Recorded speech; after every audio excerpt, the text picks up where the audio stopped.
Мына Шимайды көріп тұрсыздар ма? Осы суретті шетелдің бір атақты суретшісі салыпты да аукционға салыпты. Мен бардым да 2 миллион теңгеге сатып ала салдым. Атақ үшін. Бәрі ақшасы көп екен, не қылған байлық деп маған таң қалса, маған керегі сондай атақ. Ақшасы көп екенін солай білдірмесем, қалай білдіремін? Ақшам көп деп көшеде айғайлап жүре алмаймын. Ақшам көп деп қақпаның сыртына ақшаны жайып тастай алмаймын. Ал түк мәні жоқ суретті удай ақшаға сатып алсам, бәрі таң қалады. Ақшалы екенімді біле қояды. Атағымды шығарғым келді. Қалай шықса да бәрібір, атақты болсам болды. Тіпті дүниедегі ең ақмақ адам болып танылсам да жетеді. Ақылды болып атақты атану қолымнан келмейтінін білдім де осылай жасадым. Айырмасы жоқ, бәрі мені таныса, білсе. Суретті сатып алдым да интернеттің мен жайлы шулағанын күттім. Тележурналистердің үйге іздеп келіп, менен сұхбат алып, теледидарға шығарғанын күттім. Енді мені бәрі білетін болады деп ойладым. Ауылдағылар шулады. Біреулері бетіме түкірді.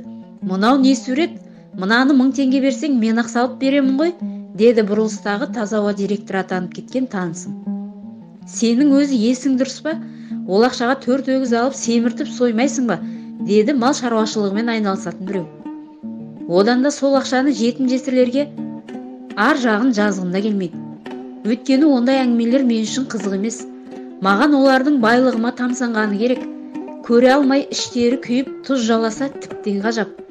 Алайда мені телевидениеден ешкім іздеп келмеді. Тіпті ютубқа да шықпадым. Сонда ана 2 миллионның босқа күйгені ме? Жоқ, бұлай болмайды. Олар мені іздемесе, мен оларды іздеймін. Тілші болып істейтін танысыма хабарластым. Мұқа, тыныштық па, хабарласпаушы едің ғой? Тыныштық емес сол, осындай да осындай. Қанша? Әне, қазір шалқасынан құлайды. 2 миллионға. Теңге ме, доллар ма? Теңге.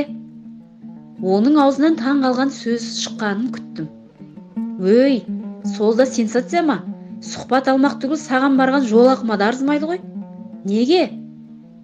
Мұқа, әлемнен хабарсыз екенсің. Қаскелеңде біреу 200 миллионға баласына пілә беріпті.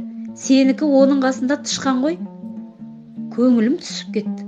Осылайша әлемдегі ең атақты ақмақ болудан үміт үзе бастадым. Піл сатып алған адамды тауып алып, пілімен қоса жоқ қып жібергім кеп тұрды да, қолымнан келмейтінін біліп ақырындап сабама түстім. Ана Шимай суретенді көзіме жым боп көріне бастады. Көзімді жұмсам болды, Шимайлар елестеп, дүние шым-шытырық боп кетеді. Қайда барсам да осы жаман Шимайлы елестерден арыла алмай қор болдым.